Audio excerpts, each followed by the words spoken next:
너희는 이 세대를 본받지 말고 오직 마음을 새롭게 함으로 변화를 받아 하나님의 선하시고 기뻐하시고 온전하신 뜻이 무엇인지 분별하도록 하라. 아멘. 사랑과 은혜가 풍성하신 아버지 하나님, 참으로 감사함을 드립니다. 저희들 이 세상에 살면서 하나님의 것을 바라보지 아니하고 우리가 믿음으로 산다고 하면서도 세상과 짝하며 살았던 어리석은 모습들을 주님 이 시간 내려놓습니다. 주님, 이 시간 찾아오셔서 우리의 마음 속에 있는 모두 아버지 하나님은 세상의 두려움과 오늘 누르고 추악한 모습들로 아버지 채워졌던 우리의 모습들을 이 시간 다 내려놓게 하시고 오직 주님만을 바라보며 주님께서 주시는 참된 평안과 안식을 우리가 주님의 그 크신 사랑을 기억하며 하나님 앞에 나올 수 있도록 은혜를 베풀어 주신 주님의 그 사랑을 기억하게 하여 주옵소서. 오늘 또 이 시간 주님의 말씀 안에서 우리가 새롭게 변화되어 세상을 이기며 하나님의 공의로우시고 정의로우신 뜻을 바라보며 하나님의 그 큰 은혜를 다시 한 번 더 우리가 하나님 앞에 감사함으로 나아갈 수 있는 저희들 심령이 되기를 원합니다. 이 시간 붙들어 주시옵기만을 간절히 바라오며 하나님여 이 언양제일교회를 위해 기도합니다. 주님, 120년 동안 아버지 하나님이여 새롭게 아버지 하나님이여 또 도약합니다. 하나님이여 믿음의 선배들이 이 눈물과 기도로 세워졌던 이 재단을 주님께서 붙들어 주셔서 참된 아버지 하나님의 거룩한 뜻을 이루어갈 수 있는 저희들 사명자들이 다 될 수 있도록 은혜를 베풀어 주옵소서. 임직을 앞두고 있습니다. 하나님께서 그 종들에게 일꾼들에게 힘을 다하여 주시고 하나님의 주님께서 주신 달란트대로 하나님의 참된 일꾼으로 쓰임받을 수 있도록 은혜를 풍성히 내려 주옵소서. 하나님의 한 가지 하나하나 아버지 하나님께서 간섭하여 주셔서 그 받은 달란트가 하나님께 충신된 일꾼으로 쓰임받게 하시고 세상의 것을 염려와 두려움으로 하지 않게 하시고 세상의 시선으로 바라보지 않게 하시고 오직 하나님께 초점을 맞춰 우리가 주님의 자녀된 삶을 살아갈 수 있도록 온전히 우리의 마음과 생각과 모든 여건들을 허락하여 주셔서 오직 주님께 영광 돌릴 수 있는 복된 임직식을 되게 하여 주시고 일꾼들이 되게 하여 주시옵기만을 간절히 바라고 원합니다. 그래서 하나님이 기뻐하시고 온전한 뜻을 이루어갈 수 있는 이 믿음의 재단이 되게 하여 주시고 복음의 전도자로서의 사명을 온전히 감당하는 이 재단 되게 하여 주시옵기만을 간절히 바라고 원합니다. 하나님이여, 오늘 또 주님 재단에 주님의 귀한 아버지와 목자를 세워주셨사오니 주님의 말씀을 선포하실 때에 그 말씀이 아버지여 땅에 떨어지지 않고 우리의 마음밭에 심어져서 30배, 60배, 100배의 결실을 맺는 아름다운 아버지 하나며 성도들이 되게 하여 주시옵기만을 간절히 바라고 원합니다. 다음 세대를 위해서 기도하며 주님의 말씀을 온전히 가르치고 양육하여 하나님의 백성으로 나아갈 수 있도록 우리가 먼저 깨어 기도하게 하시고 주의 말씀으로 우리가 바로 서서 하나님의 거룩한 뜻을 이루어갈 수 있도록 성령님 붙들어 주실 줄 믿사하며 거룩하신 우리 구주 예수 그리스도의 이름으로 기도드리옵나이다. 아멘.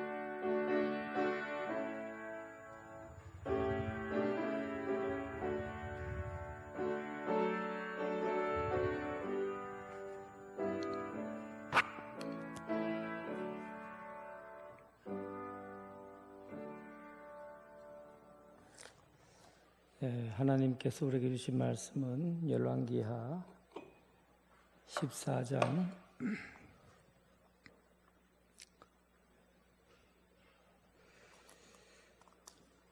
23절부터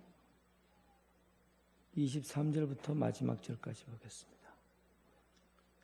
요한복음 14장 23절부터 마지막 절까지 23절입니다. 유다의 왕 요아스의 아들 아마샤 제15년에 이스라엘의 왕 요아스의 아들 여로보암이 사마리아에서 왕이 되어 41년간 다스렸으며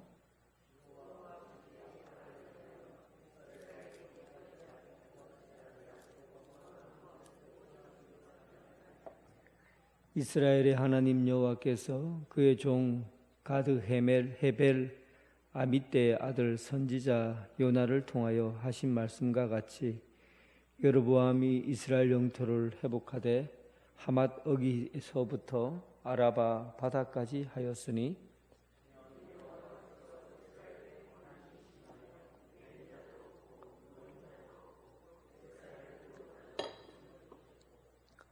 여호와께서 또 이스라엘의 이름을 천하에서 없이 하겠다고도 아니하셨으므로 요아스의 아들 여로보암의 손으로 구원하심이었더라.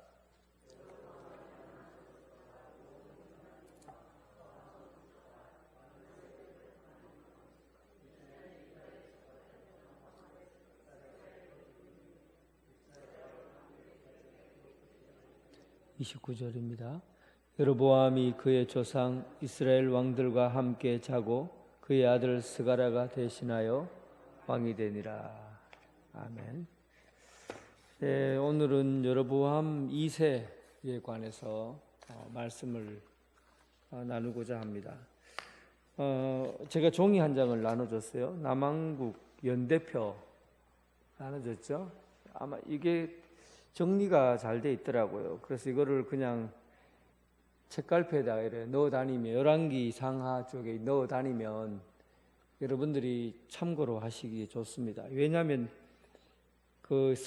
이 이스라엘 사람들은 이름에 성이 없잖아요. 누구의 아들 이렇게 얘기를 하니까 이름이 또 동명이인인 사람들이 꽤 많이 나옵니다. 왕들만 해도 뭐 요아스, 근데 여호아스의 아들 요아스가 있고 또 여기 아달랴의 아들은 아닌데 이 아시아의 아들 요아스 이렇게 남한국 북한국에 보면 헷갈리게 왕들이 가까이 있는데 이름이 동일한 사람들이 있어요. 그리고 오늘은 이 여로보암이니까 여로보암은 두 명이 나오죠. 제일 첫 번째 북한국 이스라엘의 첫 번째 왕이 남쪽에는 르호보암이고 그리고 북쪽에는 여로보암이에요. 거기서부터 한번 손가락을 짚어가면서 여로보암까지 몇 대인가 한번 보겠습니다. 여로보암 1대, 나답, 바사 3, 4, 5, 6, 7, 8, 9, 10, 11, 12, 13대죠. 맞죠? 그리고 이렇게 하면 요아스의 아들 여로보암 그리고 여로보암에서부터 13대에 이르는 왕이었다라고 알 수가 있습니다. 이 여로보암뿐만 아니라 이 성경에 나온 인물들이 조금 뒤에 보면 통치 기간도 나와 있고 제위 연도도 잘 구성되어 있으니까 참고로 하시면서 헷갈릴 때마다 한 번씩 보면 좋아요. 분명히 저기서 요아스가 성전을 건축했다고 하는데 이쪽 요아스는 또 아람과 막 베나닥과 하사엘과 싸워서 전쟁을 일으키고 뭐 이런 얘기가 나오니까 중간중간에 나중에 보면 내가 누구 왕을 얘기하는지 몰라요. 뭐 그게 여러분들에게 크게 중요하지 않을 수 있는데 사람 자체가 헷갈리면 여러분들이 그 신앙을 본받는데 좀 헷갈리는 부분 때문에 어려움을 겪을 수 있습니다. 그래서 좀 참고로 하시면 좋을 것 같아요. 여로보암은 북왕국 이스라엘의 13번째 왕인데 이름이 똑같다고 그랬잖아요. 여로보암 1세와 처음에 여로보암 왕과 그리고 지금 13대에 이르는 13대 왕인 여로보암 2세. 그래서 표기할 때 여로보암 1세, 여로보암 2세 이렇게 표기를 합니다. 그런데 달아서 이름이 똑같기 때문에 하지 원래 여로보암 2세라는 말을 쓰면 안 됩니다. 그래서 오늘 본문에 나온 여로보암은 13번째 이스라엘 13번째 왕인데 그의 업적을 보면 그의 결론적으로 별로 좋은 이미지로 그의 이름이 나오질 않아요. 24절 그에 대한 그가 어떤 일에 대한 결과가 한 24절에 표현되어 있으니까 한번 24절을 같이 보겠습니다. 여호와 보시기에 악을 행하여 이스라엘에게 범죄하게 한 느밧의 아들 여로보암의 모든 죄에서 떠나지 아니하였더라. 여로보암 북이스라엘은 여로보암에서 시작해서 여로보암으로 끝난다. 이런 말이 있을 정도로 이 여로보암이 굉장히 강성했던 왕 중에 하나입니다. 이게 그 정치적으로 또 군사적으로 또 경제적으로, 물론 경제적으로는 차별이 굉장히 심했죠. 돈 있는 사람하고 없는 사람하고 차별이 심했지만 굉장히 강성한 국가였고 이스라엘의 형태를 이스라엘의 순수한 자기 나라를 가지게 된 것이 여로보암 1세부터 해서 여로보암 2세까지, 그리고 여로보암 이후의 왕들부터는 아수르의 통치를 받아요. 그러니까 아수르의 거의 지배를 받는 국가가 되기 때문에 독립적으로 나라를 세워나가는데 굉장히 어려웠어요. 그래서 북이스라엘을 얘기할 때는 여로보암에서 여로보암까지 이렇게 말합니다. 그런데 이 여로보암 2세, 그냥 2세라고 부르겠습니다. 여로보암 2세는 그의 업적에 대한 결과가 그렇게 좋은 이미지로 평가되질 않아요. 여호와 보시기에 악을 행했다, 여호와 보시기에 선을 행했다라는 말을 듣는 왕들은 그렇게 많지 않아요. 그런데 이 여로보암도 결론적으로 여호와 보시기에 악을 행했다. 그런데 이 악을 행하게 된 것은 느밧의 아들 여로보암의 모든 죄에서 떠나지 않았다. 이 느밧의 아들 여로보암에 대해서는 지금 악을 행했다고 하는 데에 대해서 끊임없이 계속해서 반복해서 나와요. 반복해서 나오는 게 바로 느밧의 아들 여로보암이에요. 그러니까 첫 번째 시작한 그 신앙의 형태가 그 이후로부터 얼마나 나쁜 습관으로 굳어졌는가. 이게 구조적으로 악한 모습으로 악이 물려지게 되는 그런 결과를 갖게 되었죠. 사실은 이 원죄라는 것은 신학적으로 논란의 여지가 굉장히 많습니다.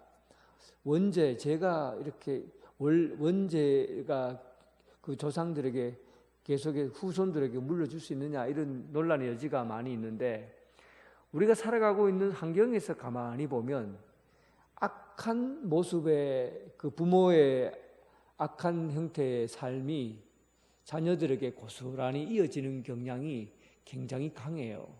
대체적으로 그래요. 그래서 느밧의 아들 여로보암이 어떤 악을 범했습니까? 기억을 한번 되살려 볼 필요가 있을 것 같아요. 느밧의 아들 여로보암은 르호보암의 반기를 두고 남유다의 반기를 들고, 그리고 북쪽으로 올라와서 사마리아에 정착해서 거기에서 왕국을 세우잖아요. 그런데 문제가 뭐예요?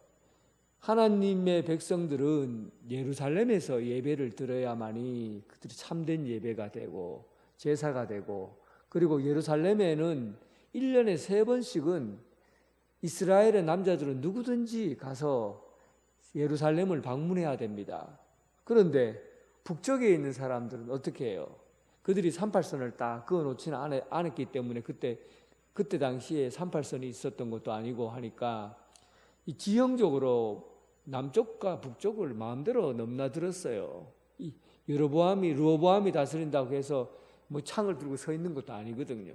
그러니까 그 북쪽에 있는 백성들이 절기가 되면 남쪽으로 내려가는 거예요. 예루살렘으로 내려가는 거죠. 그리고 안식일을, 즉 제사를 지내야 될 때, 특별한 일이 있어서 제사를 지내야 될 때 예루살렘으로 내려가는 거예요. 제사장들은 특히 북쪽에 있는 제사장들은 내려가지 않을 수밖에 없어요. 그러다 보니까 이 여로보암이 이렇게 하다가는 자기 백성들을 다 잃어버리겠거든요. 무슨 절기만 되면 내려가니까. 그래서 도저히 안 되겠다 해서 그가 선택한 게 뭐냐면, 너희들이 광야에서부터 광야 40년 동안 하나님께서 광야 40년 동안 인도해 오셨는데 그 하나님이 금송아지다. 그리고는 그 금송아지를 베델에 하나 세우고 저쪽 제일 꼭대기 북쪽에다 사마리아 밑에 있는 베델에다가 그 금송아지를 세우고, 그리고 저 꼭대기 단에다가 금송아지를 성전을 짓고 금송아지를 세워놔요. 그러니까 이런 일들을 하면 문제가 뭡니까? 제사장들이 심각해진 거예요. 제사장들이 예배를 드려야 되는데 금송아지 앞에서 예배를 못 드리잖아요. 그러니까 북쪽에 있는 레위 지파 제사장들이 넘어가 버렸어요. 남쪽으로 내려가 버린 거예요. 그러면 제사장이 없어지니까 제사장을 자기인데 돈을 내는 사람, 왕에게 돈을 내는 사람들을 받고 안수해 줘 버리고, 그 소 한 마리 내면 그냥 소를 한 마리 내면 안수하고 네 제사장이다, 제사장이다 하고 임명을 해버린 거예요. 그리고는 그 제사를 어디서 지내느냐 하면 베델과 단 금송아지 밑에서 제사를 지내게 한 것이죠.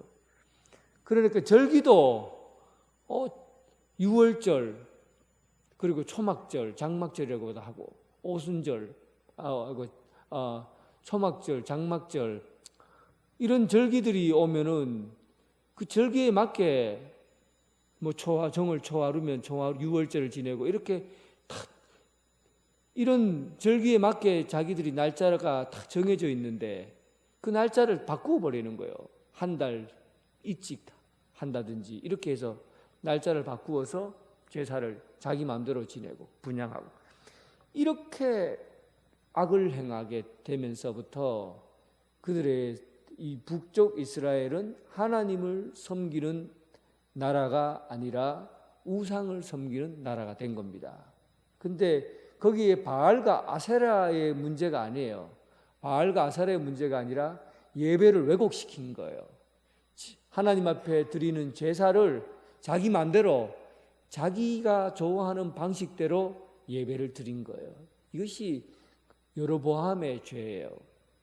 이 여로보암의 죄가 얼마나 하나님 보시기에 악했는지, 왕이 악을 범할 때마다 이놈 니도 여로보암의 죄에서 떠나지 않았구나, 이놈 니도 여로보암의 죄에서 떠나지 않았구나, 그렇게 말하는 겁니다. 그 느밧의 아들 여로보암의 죄가 13대째 내려왔는데도 여로보암 2세까지 또 니도 여로보암의 죄에서 벗어나지 않았다, 그렇게 성경에 기록한 거예요. 여러분, 이 구조적으로 이 악이 만들어지면 이 해결하는 방법이 굉장히 어려워요. 개인적으로 죄를 짓잖아요. 이것은 하나님과 나만의 문제이기 때문에 우리 그냥 하나님 앞에 내가 정결하게 하고 주님 앞에 용서해 달라고 죄를 회개하면 돼요. 근데 이 구조가 악하잖아요. 전통이나 아니면 구조나 이 틀이, 이 악이 답습되어 오면 내가 선하고 깨끗해도 그 구조에 속해 있으면 악을 저지를 수밖에 없는 거예요. 그러니까 이게 제일 무서워요. 개인적인 죄를 범하는 것보다도 가장 심각한 문제는 이 구조적인 틀이 이 악하게 될 경우, 붕어빵 같은 거 찍어낼 때 하나하나 붕어빵 모양으로 만들어 갖고 이렇게 만들면은 오래 걸리고 시간이 많이 걸리잖아요. 그런데 붕어빵 틀을 딱 만들어 놓고 딱 찍어내면 붕어빵, 딱 찍어내면 붕어빵, 10개든 20개든 딱 틀에다 집어넣고 찍어내면 나오잖아요. 그렇게 신앙이 이렇게 구조화되고 틀에 박혀버리고 형식화되고 이렇게 되어버리면 이 악이라는 구조 속에 들어가게 되는 겁니다. 그렇게 되면 나라가 망해요. 나라가 망해요. 개인이 망하는 게 아니라 나라가 망하고 공동체가 망하게 되는 겁니다. 이런 부분을 여로보암이 그대로 13대에 이르는 여로보암에서 끊어줬으면 좋았을 텐데 그대로 답습하고 느밧의 아들 여로보암의 죄를 그대로 이어가게 된 겁니다.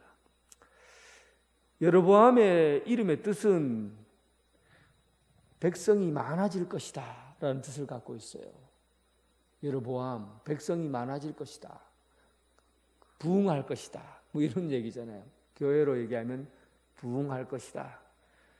그러니까 여러분, 이 성장이라는 것도 사실 여로보암 때는 경제적으로, 군사적으로 나중에 설명을 한번 더 드리지만은 엄청난 성장을 합니다. 아모스서에서 사마리아의 사마리아 여인들을 보고 바산의 암소들아라고 얘기했을 만큼 풍요로운 재산을, 풍요로운 삶을 살았던 때가 여로보암 2세 때예요. 그리고 나라도 굉장히 강성해졌어요. 그런데 여로보암의 강성, 성장은 그 병에 걸린 성장이에요. 그래서 우리가 양적으로 성장한다는 게 건강하지 않고 성장한다는 것, 이것만큼 공동체를 힘들게 하는 게 없습니다.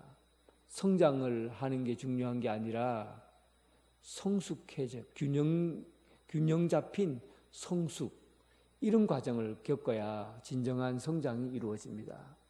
그러니까 우리는 무조건 양적인 부분에서 성장하는 것을 성장이라고 얘기하지만 그런 양적인 성장은 힘이 없어요.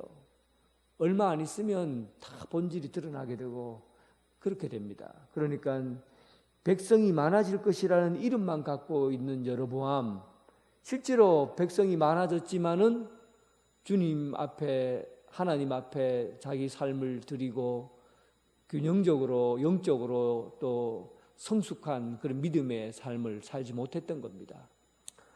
그래서 여로보암의 이름의 뜻이 백성들이 많아질 것이라는 좋은 뜻을 갖고 있지만 그 성숙이 한쪽 방면으로만 이루어졌기 때문에 병든 나라가 된 것이죠. 병든 신앙이 된 겁니다. 여러분 기억하시기 바랍니다.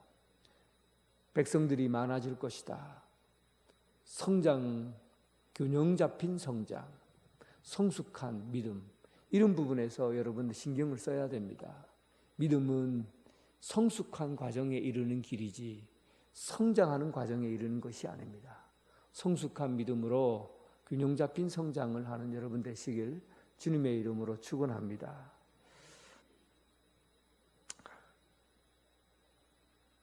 25절 보겠습니다. 25절 같이 읽어보겠습니다. 이스라엘의 하나님 여호와께서 그의 종 가드 헤멜 아미떼의 아들 선지자 요나를 통하여 하신 말씀과 같이 여로보암이 이스라엘 영토를 회복하되 하맛 어기서부터 아라바 바다까지 하였다. 여기서 가드 헤멜 아미떼의 아들 선지자 요나, 누굴까요? 큰 물고기 뱃속에 들어갔다 나온 그 요나가 맞습니다. 그 요나는 그러니까 이 본문에서 잠깐 기록이 되었다는 것은 여로보암 2세 때 활동한 예언자가 요나다라는 것을 알 수 있겠죠. 사실은 요나, 아모스, 호세아 이 세 사람이 여로보암 2세 때 활동한 선지자입니다.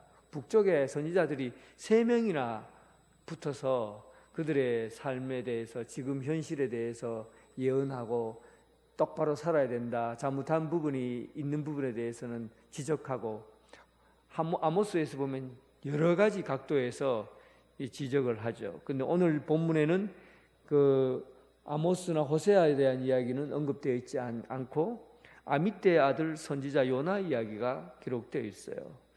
요나의 이야기가 기록된 것은 이 본문에 있는 내용하고 요나의 이야기랑 이렇게 중첩되는, 요나의 이야기를 통해서 오늘 본문을 이해할 수 있어야 된다는 뜻입니다. 요나의 이야기. 그 요나는 어떤 이야기가 중심입니까? 우리가 생각할 때는 요나에게 다메섹으로 가서, 다메섹은 아시리아의 수도잖아요. 그 아시리아의 수도, 그 악한 나라에 들어가서 회개를 선포해라. 그러면 그들이 용서받고 그 회개를 선포하라고 그렇게 얘기했을 때 그가 사명을 받고 다메섹으로 가는 척 하다가 다시스로 가는 배를 타고 가다가 요바에서 풍랑을 만나고, 그리고는 큰 고래인지 큰 물고기인지 그를 삼켜버렸다 그래요. 그런데 그 요바라는 항구 쪽에는 고래가 안 산답니다. 지금까지 고래가 안 산답니다. 고래가 산 역사가 없대요. 그러니까 진짜 큰 고래가 방문한 건지 아니면 진짜 잘 모르는 큰 고기가 그를 삼켰는지 그건 잘 몰라요. 어쨌든 그 고래가 그를 삼켰던 그 이야기가 오늘 이 본문 내용과 관계가 있어요. 그러니까 다메섹으로 가야 되나 다시스로 가야 되나 그 갈등하는 그 요나에 대한 이야기가 중심이 아니라 물고기 속에 잡아먹혔던 그 사건을 오늘 본문의 내용과 비교해서 봐야 된다는 겁니다. 자, 그러면 요나서 1288쪽 한번 봅시다. 요나서 2장, 구약성경 1288쪽, 요나서 2장,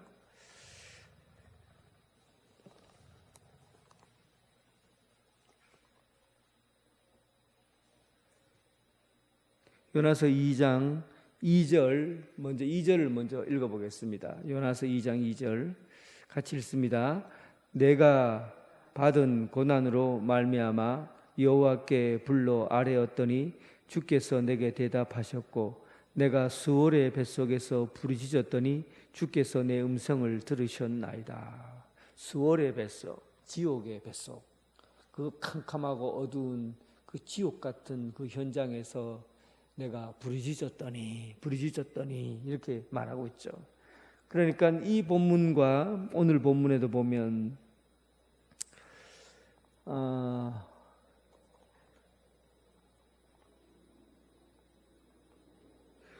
예, 26절이죠. 26절에 대한 이야기죠. 예. 26절에 이는 여호와께서, 그 14장 26절입니다. 그 열왕기하. 이는 여호와께서 이스라엘의 고난이 심하여 매인자도 없고 노인자도 없고 이스라엘을 도울 자도 없음을 보셨고, 그러니까 지금 이스라엘이 너무 고난이 심해서 이스라엘을 도울 자도 없고 풀어줄 자도 없고 의지할 사람이 없는 그런 때에 처해 있다는 것과, 오늘 이 요나가 물고기 뱃속에 들어가서 자기가 고통을 울부짖는 그런 현실과 동일한 겁니다. 그러니까 이 이야기를 하는 것은 하나님께서 물고기 뱃속에 들어가서 있는 그 처지에 있는 요나를 불쌍히 보시고 그의 그 물고기 뱃속에서 부르짖는 소리를 들으시고 그를 그 고난의 현장에서 구출해 주셨다 하는 것을 오늘 빗대어서 오늘 본문에 있는 내용을 정리한 거예요. 그러니까 요나를 통하여 하신 말씀과 같이, 그러니까 이스라엘을 하나님께서 불쌍히 여기셨다는 거예요. 이제는 물고기 뱃속에 들어가서 저 지옥 스월의 밑바닥까지 내려간 요나처럼 이스라엘은 지금 고난이 심하여서 매인자도 없고 노인자도 없고 이스라엘 도울 자도 없이 아무도 그를 도울 수 없는 그런 불쌍한 처지에 있는 그 이스라엘을 그 하나님께서 그를 다시 깨우셔서 물고기 뱃속에서 토해내게 하신 것처럼 하나님이 그들을 구원해 주셨다. 긍휼을 베푸셨다. 그래서 하나님이 구원하심을 통해서 그들에게 이스라엘의 옛 땅을 회복하게 하셨다. 여기서 나와 있는 중요한 단어가 하나님이 저들을 불쌍히 여기셨다는 겁니다. 불쌍히 여기셨다. 여러분, 하나님의 긍휼을 하심을 받는 자, 또 하나님이 불쌍히 여기심을 받는 자는 하나님과 긴밀한 관계에 있는 사람을 뜻하여. 그러니까 하나님과 긴밀한 관계에 있기 때문에 불쌍히 여기신다라는 말을 쓰는 겁니다. 그러니까 예를 들면 이런 거죠. 우리 자녀들이, 우리 아이가 나쁜 짓을 했어요. 나쁜 짓을 해서, 그리고 나쁜 짓을 해서 감옥에 들어가게 됐습니다. 그러면 부모는 아이를 보고 뭐라고, 이놈 네가 나쁜 짓 했기 때문에 벌을 받아야 된다. 너는 나쁜 짓 했기 때문에 벌을 받아야 된다 하고 그를 야단치고 심판하고, 그런 마음이 먼저 듭니까? 아니면 부모가 자식을 보면서 아이고 저놈 언제 처리 드노, 저놈 언제 처리 드노 하고는 안 됐다. 아이고 저놈 저거 살려줘야 될 텐데 어떻게 하면 구해줄 수 있을까? 이런 마음이, 부모의 마음이 들잖아요. 그러니까 그것은 부모가 자식을 생각할 때 느끼는 감정입니다. 불쌍히 여긴다는 것은 하나님과 이스라엘 백성들과의 관계가 너희는 나의 백성이다 라는 의미를 갖고 있기 때문에, 그런 하나님과 이스라엘 백성의 특별한 관계 속에 있기 때문에 하나님은 그들이 죄를 범하고 하나님을 배신하고 우상을 섬기고 그런 일을 해도 하나님께서 그들이 물고기 뱃속에 들어가서 어려움을 처했던 요나를 보고 불쌍히 여기셨던 것처럼 그 긍휼하심과 자비하심으로 이스라엘 백성들을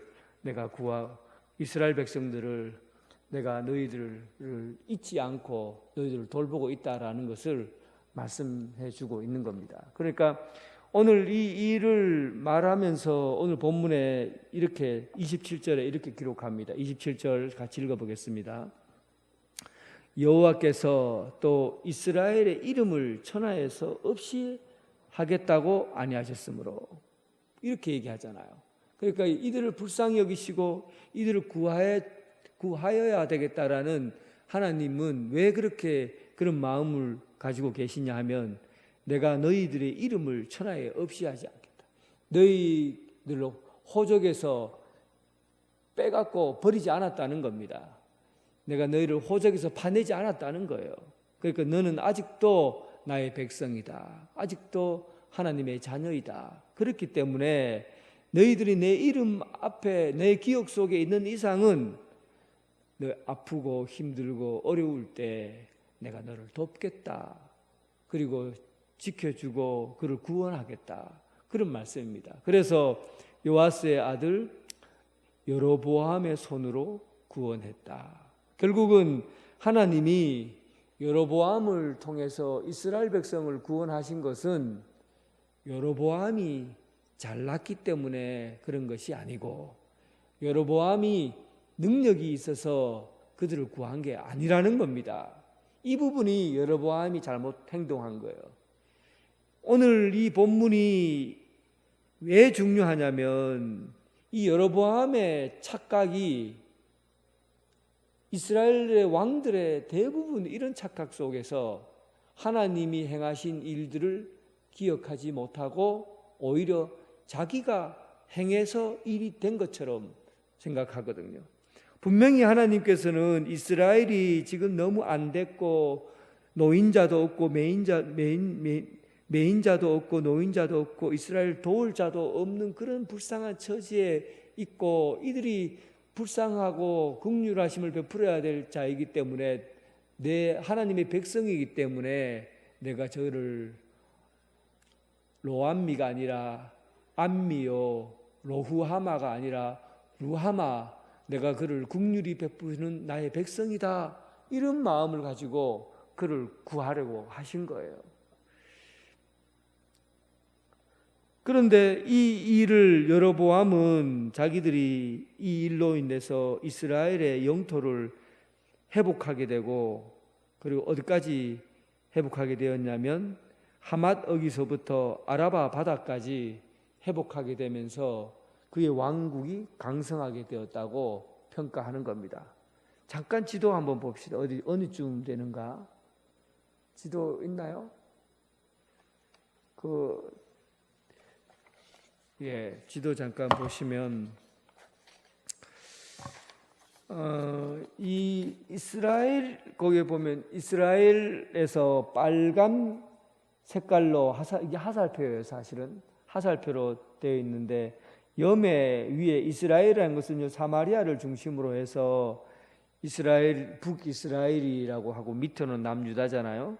그런데 이 이스라엘부터 해서 저 북쪽으로 오면 이 호수, 갈릴리 호수부터 이 아람이 되어 있는 이 부분은 아람 땅이에요. 아람 땅인데, 원래 이 아람 땅은 나중에 이 아람이 얼마나 강성해지고 힘이 있었냐면, 아사헬과 베나닷 왕 때는 강력한 나라였어요. 아수르와 견줄 만큼 힘이 센 나라였는데, 이 여로보암 2세 때, 지금 하맛까지라고 할 때, 이 하맛은 저 아람이라는 네모친 데에서부터 저 단 끝에 느보하맛이라고 되어 있잖아요. 느보하맛. 이 느보하맛이 여기 말씀하는 느밧의 이 하맛이 바로 성경에 나온 그 경계선까지예요. 근데 이게 굉장히, 이 북이스라엘이 원래는 되게 축소되어 있었거든요. 축소되어 있었는데, 아람에 의해서 나라가 좀 축소되어 있었는데, 이 아람이 어떻게 해서 여로보암 2세 때 이 땅을 다 여로보암에게 주게 되었느냐 하면, 여로보암 2세가 힘이 세서가 아니에요. 아수르가 그때 일어났어요. 아수르가 아람 위쪽에 있는 나라가 아수르입니다. 이 아수르가 나중에 그 거대한 제국을 만들잖아요. 그러니까 이 아수르가 아람을 침공한 겁니다. 그래서 이 아람이 아수르를 막다가 전쟁에서 크게 패하고는, 그리고는 힘이 싹 빠져버렸어요. 그때 여로보암 2세가 이 아람을 치고 올라간 겁니다. 올라가서 다메섹까지 올라가고, 그리고 느보하마까지 쳐들어가서 그 땅을 빼앗아 버린 거예요. 그런데 그때 당시 전쟁에서 땅을 차지한다는 것은 여러 가지 의미가 있어요. 그거는 경제적으로 굉장히 많은 도움을 받습니다. 그 다메섹이라든지 그 느보하마세까지 그 땅을 차지하게 되면 거기 지역에 속한 것들에 있는 이제 농산물과, 그리고 거기에 생산되는 것들을 다 자기 것으로 가져올 수 있고, 또 다른 나라들과 수출과 수입을 하는 부분에서 큰 이익을 얻을 수 있는 그런 자리에 있게 돼요. 그러면서 여로보암이 강성해졌어요. 군사력도 강성해지고 돈도 많이 벌게 되고 나라가 커지게 된 것이죠. 이런 일들로 인해서 그가 나라를 차지하게 되고, 여로보암이 그때 당시 어느 정도까지 얘기하냐면, 유다와 솔로몬과 다윗의 땅까지, 그 경계선까지 온전히 회복했다라고 평가를 받습니다. 그 여로보암 2세 때 얼마나 강성한 나라가 되었다는 것을 알 수가 있어요. 그럼에도 불구하고 그들이 이 여로보암의 잘못은 뭐냐 하면, 그들이 나라를 빼앗게 되고, 그리고 나라를 차지하게 된 것은, 그리고 강성한 나라가 되게 된 것은 바로 여로보암 자기의 힘과 능력에 의해서 이루어졌다고 보는 겁니다. 자기 능력, 자기 힘에 의해서 나라를 찾게 되었다는 거예요. 그래서 여로보암이 하나님께서 약속해서 주어진 땅, 또 요나의 아미떼 아들 선지자 요나를 통하여 말씀하셨던 그 말씀에 대한 내용들은 싹 잊어버리고, 하나님께서 자기들 요나를 도와주셔서 그 배에서 나오게 한 것처럼 큰 물고기 뱃속에서 나오게 해서 그를 살리신 것처럼 하나님께서 여로보암 네 자신을 통해서 하나님이 도구를 사용하셔서 이스라엘 백성들을 구출하고 큰 나라가 이루게 했다는 것을 하나님의 은혜고 하나님에 대한 감사여야 하는데 그는 그것을 자기의 능력과 자기 힘으로 이루어진 것이라고 본 겁니다. 그러면서 그가 그의 삶의 방향이 여호와 보시기에 악을 행하게 되고 범죄하게 되고 또 여로보암의 모든 죄에서 떠나지 않는 그런 죄를 범하게 되는 것이죠. 참 이게 교만이라는 것은요, 그 위치가 굉장히 중요합니다. 사건이 딱 일어나면 내가 눈을 뜨고서 어떤 것을 선택하느냐에 따라서 교만해질 수 있고 아니면 하나님의 은혜를 감사로 받을 수가 있어요. 그러니까 딱 자기가 볼 때 지금 전쟁을 통해서 저 북쪽까지 아람이 약해졌을 때 내가 군사를 모아서 자기 힘으로 아람을 물리쳤다고 생각하고 그리고 자기의 정치적 수완을 가지고 수출과 수입 이런 것들을 통해서 나라가 커지게 되고 잘 살게 되었다고 보는 것과 그리고 이 성경에서 말하는 이것은 요나를 통하여 하나님의 약속하신 말씀을 회복해 주신 하나님의 놀라운 사랑과 긍휼하심이 개입되어 있다는 것을 보는 것. 어느 것을 선택하느냐예요. 그것이 한쪽으로 내가 교만을 선택한다고 하면 하나님의 은혜를 선택하지 않고 자기 힘으로 된 것에 대해서 그리고 자기 이름을 나타내는 것과 자기 능력으로 된 것에 대해서 자랑하게 되고 그 일로 인해서 자기가 모든 것을 이루었다고 보는 그런 관점이라고 하면 그를 교만하다고 할 것이고 그렇지 않고 이 일은 하나님께서 행하신 것이고 요나를 통하여 하신 말씀이 오늘날 우리에게 이루어지게 되었다 하면 겸손한 사람으로 하나님의 은혜에 대해서 감사하고 거기에 대해서 반응하는 그런 사람으로 그 나라를 세워가게 될 것입니다. 하나님의 나라, 하나님의 통치 방식으로 이제 나라를 세워가게 되는 것이죠. 오늘 이 부분을 우리에게 가르치려고 하는 겁니다. 여러분, 우리가 살아오면서 많이 경험하지 않습니까? 하나님께서 해주셨다는 그 일을 우리는 마치 내가 한 것처럼 여겨질 때가 있어요. 내 이름으로, 내 모습, 내 힘으로, 내 능력으로 다 되어진 줄 알고 그렇게 살아갈 때 있어요. 그런데 가만히 보면 하나님이 다 해주셔서 한 거지 내가 한 것이 아니라는 것을 나중에서 자세히 들여다보면 알게 됩니다. 은혜의 삶, 이것이 우리가 사는 삶의 방식이어야지 교만의 삶이 여러분들의 방식이 되어서는 안 됩니다.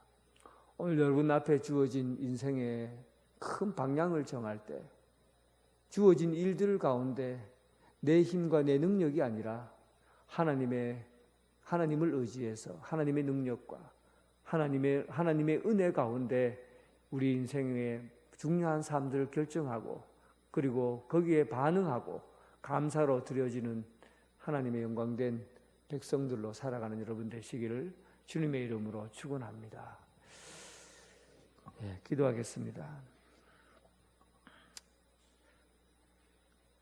어제와 오늘까지 하나님께서 약속한 것은 반드시 지키시고 이루시는 하나님, 아브라함 때부터 지금까지 약속해 주셨던 하맛 어기까지 하나님의 땅을 차지하게 될 것이라는 그 약속의 말씀을 1000년이 지난 이후에 2000년이 지난 이후에 이루어가게 하시고 그 약속을 한 번도 잊지 않고 하나님의 백성에게 그 약속을 지켜나가시는 신실하신 하나님, 오늘 우리에게 예수 그리스도를 통해서 보여주신 그 약속의 말씀, 오늘도 그 말씀을 의지하여 살아가게 하여 주옵소서.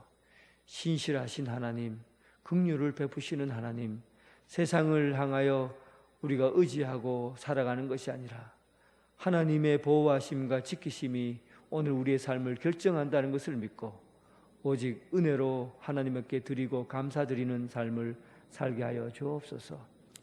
오늘 우리에게 예수 그리스도를 통해서 하나님의 자녀가 되게 하심을 감사합니다. 우리가 하나님의 자녀가 되어 하나님의 백성이오니 우리의 삶 가운데 부족하고 어렵고 힘든 가운데 있을 때마다 하나님 찾아오셔서 우리를 불쌍히 여겨주시고 긍휼을 베풀어 주시옵소서. 하나님께서 우리에게 하신 일들이 은혜로 되어진 일들이 얼마나 많습니까? 그러나 우리가 혹시 교만해서 하나님의 은혜를 생각하지 않고 내 힘으로 모든 일이 되어진 것처럼 그런 악한 마음 품지 않게 하시고 겸손한 마음으로 주님 섬기게 하여 주옵소서. 120주년을 준비하고 있는 자들을 기억하여 주옵시고 지금까지 하나님께서 베푸신 그 은혜를 기억하며 또한 하나님이 세우신 직분자들을 통해서 맡은 은사를 자기 은혜에 맞게 잘 감당할 수 있는 직분자들 되게 하여 주시옵소서. 모든 일들이 하나님의 역사 가운데 흘러내리는 그 은혜의 강물 위에 발을 디디게 해주시고 우리 스스로 헤엄쳐서 우리의 하나님의 삶을 살아가는 것이 아니라 하나님께서 베풀어 주신 그 은혜의 강물에 우리 몸을 띄우고 자유롭게 하시고 평강을 허락해 주시고 하나님의 역사가 우리 삶 가운데 펼쳐지는 놀라운 일들이 이루어지게 하여 주옵소서. 예수님 이름으로 기도드립니다. 아멘.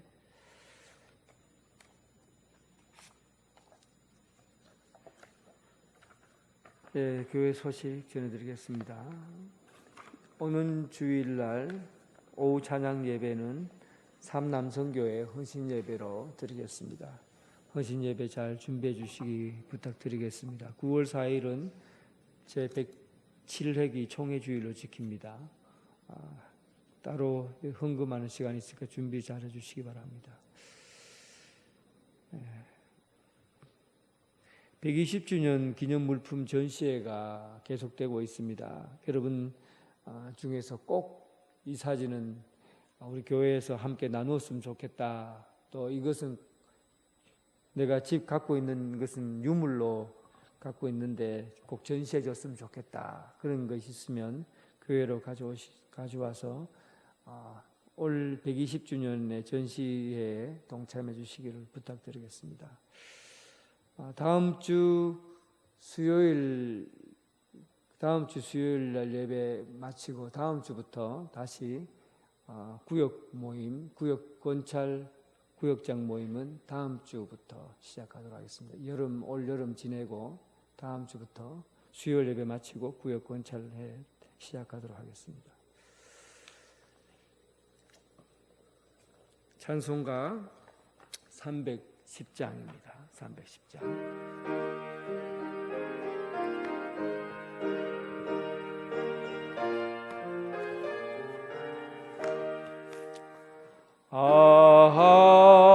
하나님의 은혜로 있을 데 없는 자 왜 구속하여 주는지 난 알 수 없도다.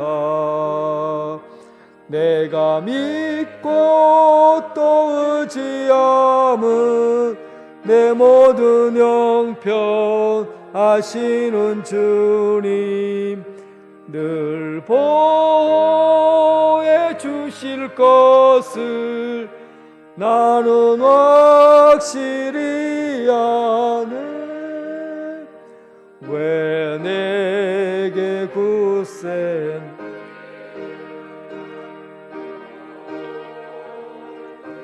져서 내 마음이 항상 편한지 난 알 수 없도다.